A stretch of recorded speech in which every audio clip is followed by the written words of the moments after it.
Folks, we're back, and I'm your host, BKP. Good morning from the office, North Georgia's only live online morning show.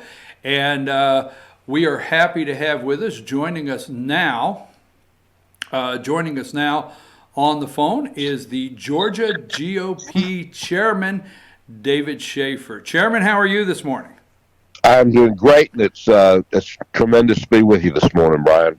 Well, you're so I know. I doubt you took yesterday off, knowing you, but we'll call this the first business day that you are the chairman of the GOP. So let's get right to work with some questions. You all right with that? Absolutely. All right. First and foremost, talk about. Do you feel coming out of Savannah? You get several candidates running, and I understand their passion for wanting to have the seat. But you won in the first ballot. Do you feel everybody's coming out of Savannah unified? Is this a party that's unified, or what's it going to take to get where you want it to be to start meeting the challenges of 2020? Well, first we had three other great candidates who were running for state chairman. We're fortunate that we had four people who were willing to do what's essentially a volunteer job. Well, what is a volunteer job? Not essentially a volunteer job.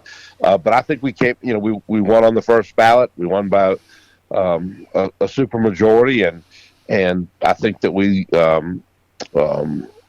left there united. I've communicated with the other three candidates, and I think we'll be. We're ready to accomplish the mission that we've got for the 2020 elections.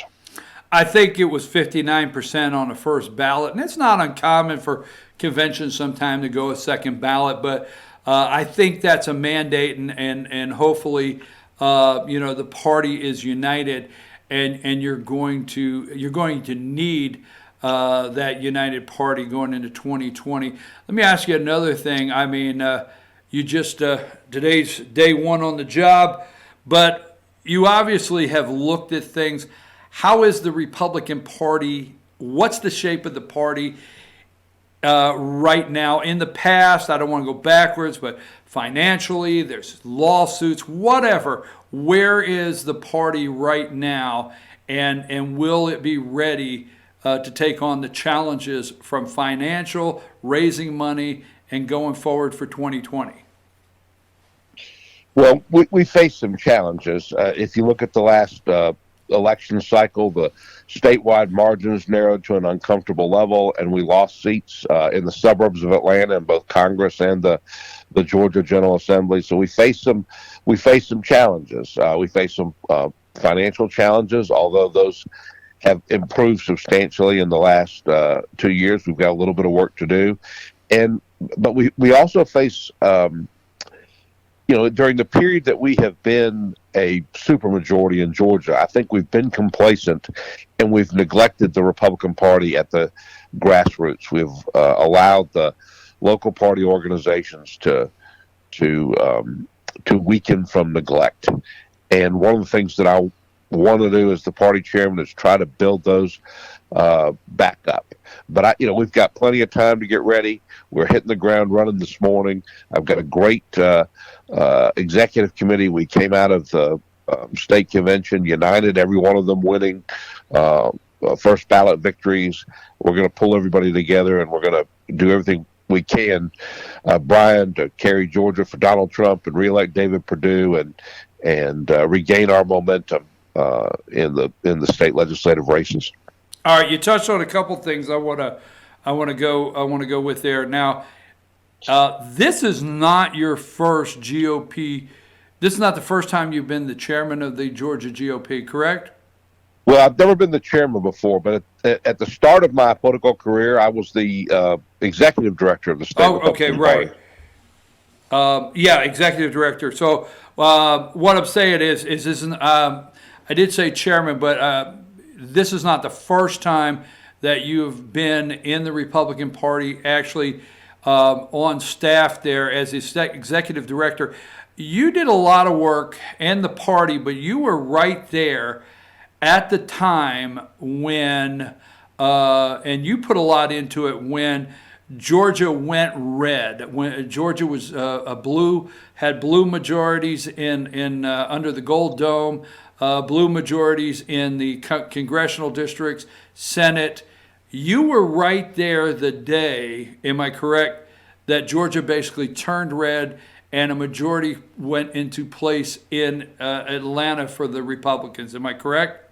Well, it was the early '90s, and so it was the start of that process. I wasn't trying to give your age away or not. Don't take that wrong. Well, it was about a 10-year process. But when I became executive director, there were virtually no Republican elected officials, Brian. We had 0 Republican elected officials on the statewide level. We had 1 congressman out of 10, Newt Gingrich. We had 40 Republican state legislators out of a combined 236 in the House and Senate, and very few Republicans on the local level.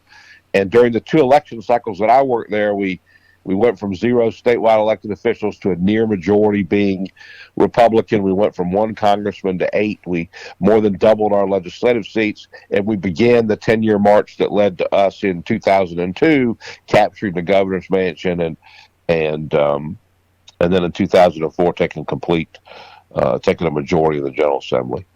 Well, and what I was getting at there is exactly your answer is you watched, played a part, and worked very hard with the Republican Party to make that transition going from 1 to 8, to make that transition to where Georgia is a red state. You were there all the way through that time, and now tell me what the difference is of then and now, because there's Republicans have a challenge in Georgia of maintaining majorities, and I do not think the House in Georgia has a supermajority. They lost 11 seats, so I don't know that they have the supermajority anymore. We've lost the supermajority in both the House and the Senate. Right. The House and the Senate. We've lost the supermajority. I think 11 seats in the House. What does the Republican Party, and I know you don't get involved in the primaries, and we'll go through primary season, but Democrats, the state Democrat Party and nationally, they see Georgia as, to me, fertile ground is what they say. What do you do? Get that supermajority back? What's the difference in the Republican Party that you have to do to maintain being a red state right now, especially under the Gold Dome? Well, the roles have been completely reversed, Brian.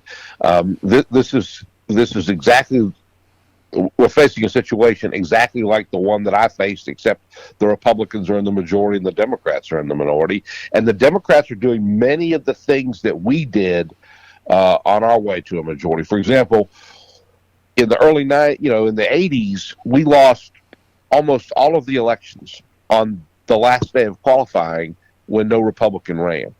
And so in the early 90s, we made an effort to run Republicans for every seat we could.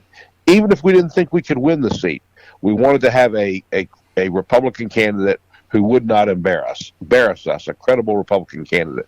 You saw the Democrats using that same strategy against us in the last election cycle. They were running Democrats all over Georgia, even in places where no one thought they had a chance to win.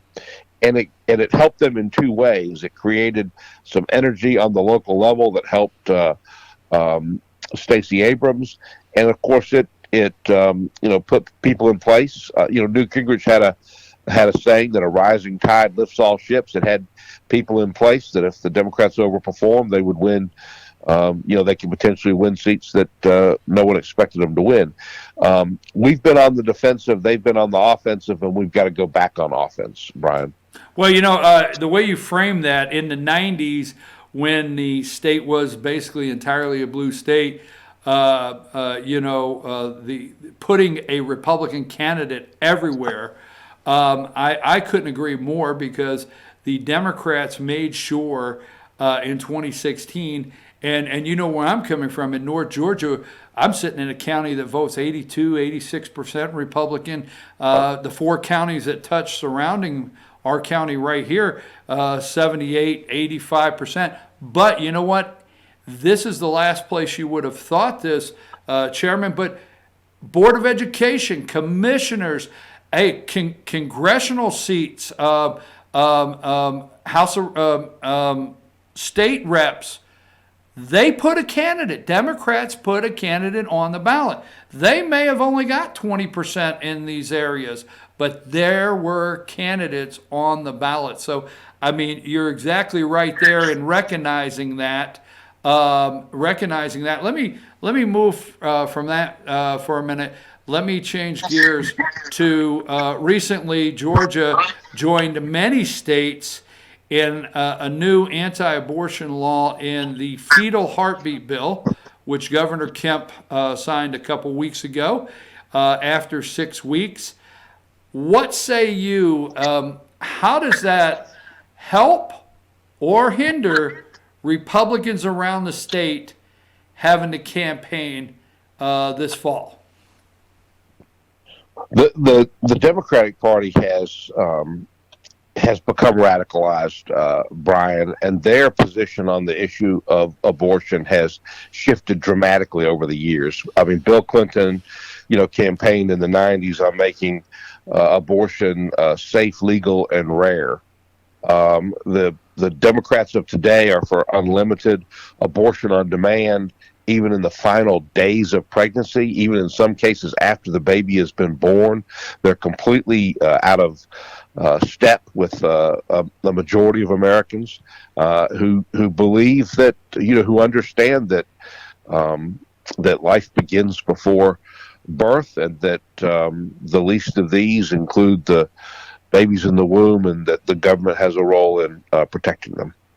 Okay, let's talk about the 6th district. Obviously, we got to get through primaries, and I understand the role of the Georgia Republican Party.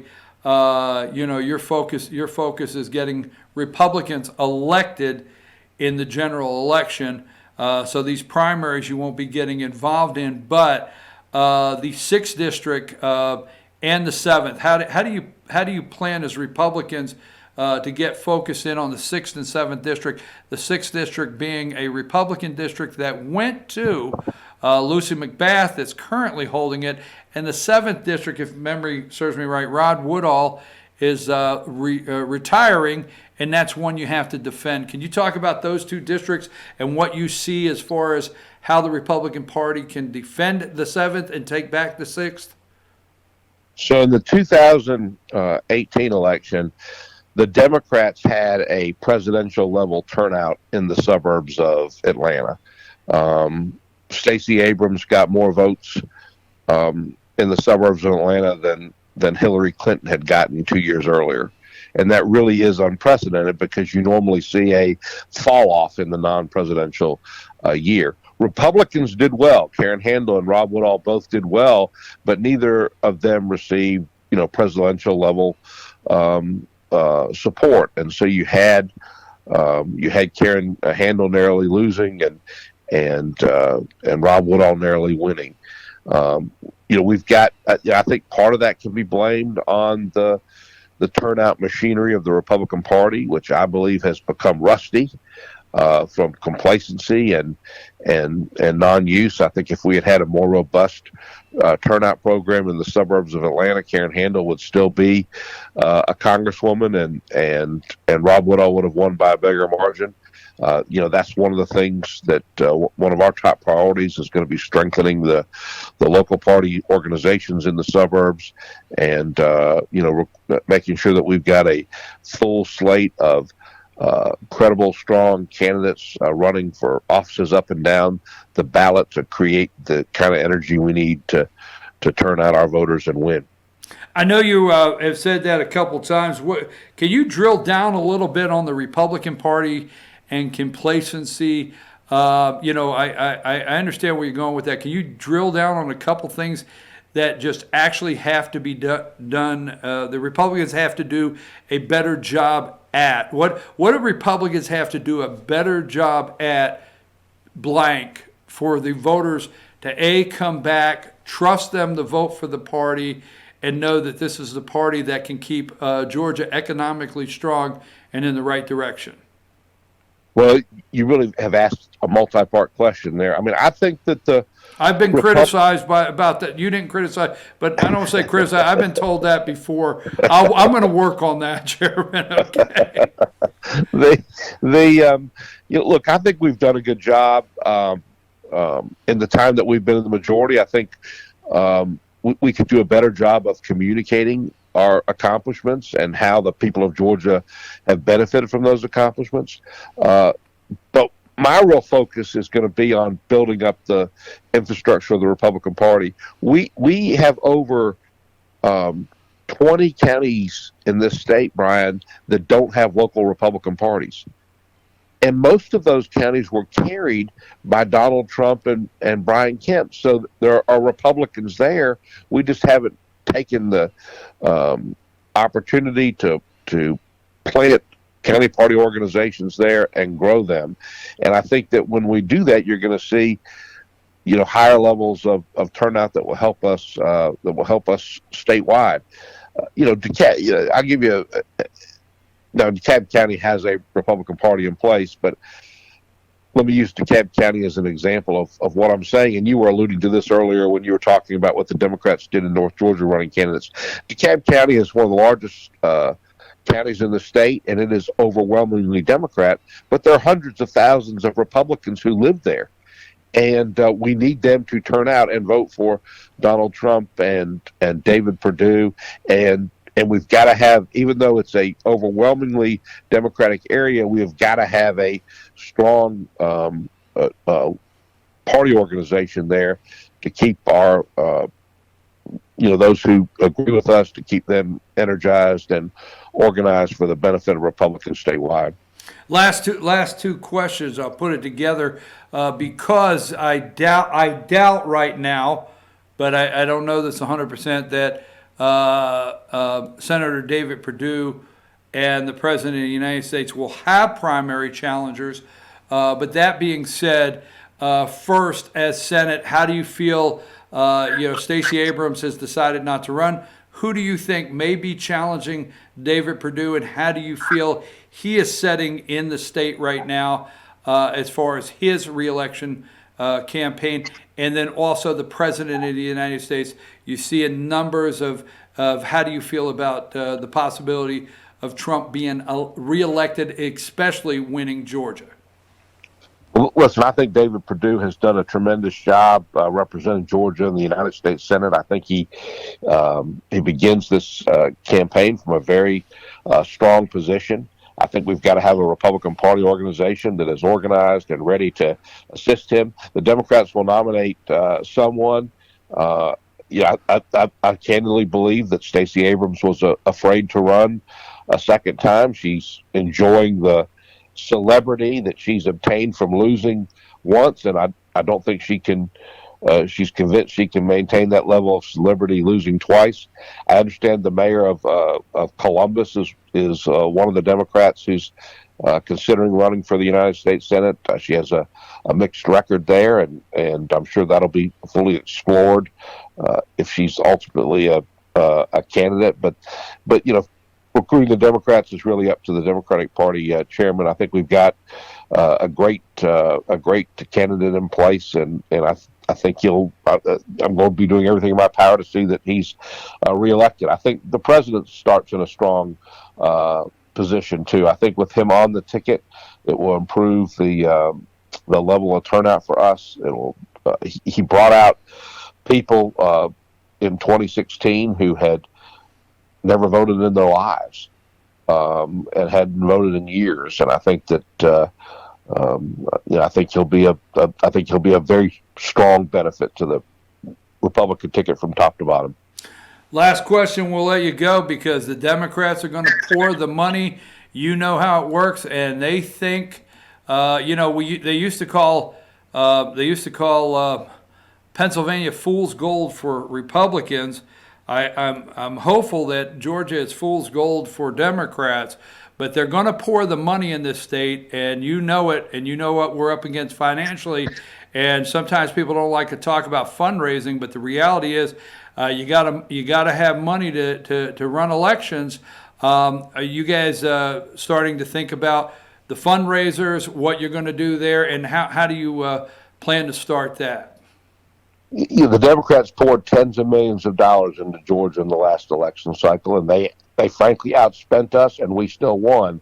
We're going to have to step up our fundraising. I think we've become, as a state party, we've become over-reliant on large contributions from corporations and other big donors. I want to create a robust giving program for small and medium-sized donors, but I promise you, Brian, I will make sure that we are equipped with every dollar that we need to implement the plans that we have for 2020. I want to tell you this on the record and on the air, so I say this publicly. In the past, I'm going to say 6 years, maybe even 8, but in the past 6 in those areas, I agree with you. The reliance on the big donors, yes, you have to have, but I have personally heard more people say, more people say, hey, I got something from the Republican Party. I'm not sending them that $25 right now. I'm upset with this or that. And I have to agree, the Republican Party in Georgia needs to get those $25, $50 donors.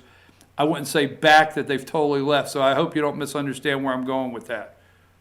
Listen, I've got a program that I think even you might join if you can. I want to create a United Republican Fund. It's going to be to join it. You've got to commit to making a small monthly contribution. The very first dollars that we receive from a donor to the United Republican Fund, we're going to send to the county Republican Party where that donor lives, and put that donor on the books of the local county party organization as a dues-paying member. And whenever the state party has a major fundraiser, members of the United Republican Fund can come to that state party fundraiser for the cost of the food. So we're going to put together the same kind of package of benefits that we put together for the large donors, for the small donors, and we're going to get those small donors involved in the local party organizations. I tell you what, I like it. Thank you, Chairman. Thank you, Chairman. I appreciate you very much. I wish you well. First day on the job. How's it feel?